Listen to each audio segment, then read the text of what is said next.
Okay? Like we buy data from Shopper Cart, we buy data from Nielsen, we buy data from many places, and we bring all this data together. We do what we call, we read like food recipes, we read food articles to relate food, to create food classifications, right? So what a diet means, what a vegan diet means, what a pescatarian diet means, so this kind of thing. So we kind of create a knowledge ongoing, continuously on the databases, to then use that to like classify recipes and do a better search about recipes, right? And relate recipes with each other, this kind of thing. So it's much more complex to do, and much more focus on continuous evolution as well. I see, and a lot more unstructured data here than exactly. Right. Okay. And are the systems similar to what you had mentioned before, like you have an MDM and a data lake, which kind of like feeds from there?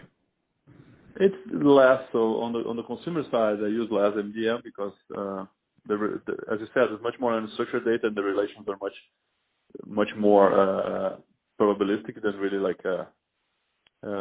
exact, right? So MDM works well when relations are more exact. So we use more like different levels of the structure of the data. So we make unstructured data to become structured, like putting taggings and categorizing and labeling this data, but we don't use a lot of MDM on that now. Okay. And so what do you use? Like, so you said more tagging, classifying.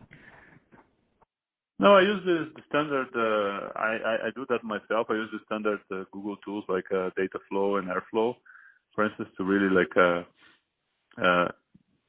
treat the data like ETL tools, right, and make the data more more reliable for me, basically. Okay, and then that goes into your data lake? No. Exactly. Okay, so this is another data lake, right? Yeah. Okay, I see. And then similarly, like TensorFlow models and all to run any sort of prediction or any generate insight. Exactly.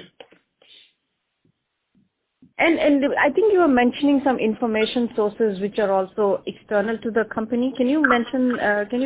Maybe repeat that again?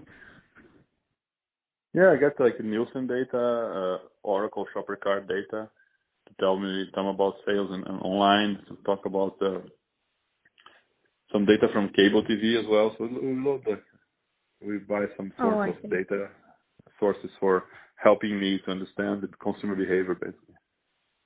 Oh, I see. And is there anything also on the non-digital side where you use maybe some industry sources, or is it mainly on the digital side? No, it's not digital. I use Nielsen as well. I use retailer POS data as well that I load. Yeah, makes sense. Got it.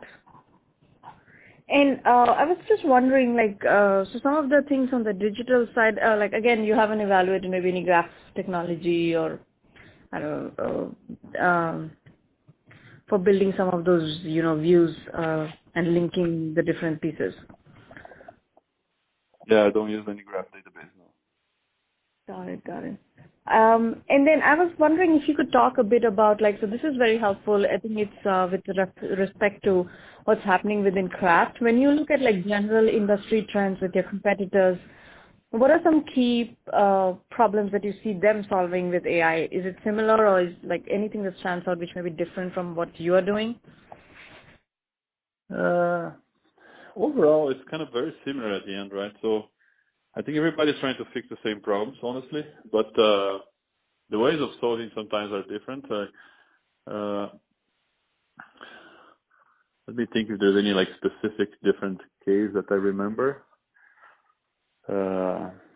No, depends on I have some peers that actually like on the finance industry, they look at also some fraud detection kind of things, right, that I don't do here. Yeah. But CPG, I think they're all chasing the same problems and the same solutions, basically. Okay, I see. So like on the non-digital side, you gave some good examples, and then on the digital, it's more about building that great or 360 view of customers, right, and giving them all the relevant information. I see. And that's basically, that probably drives up their loyalty and repeat purchases and so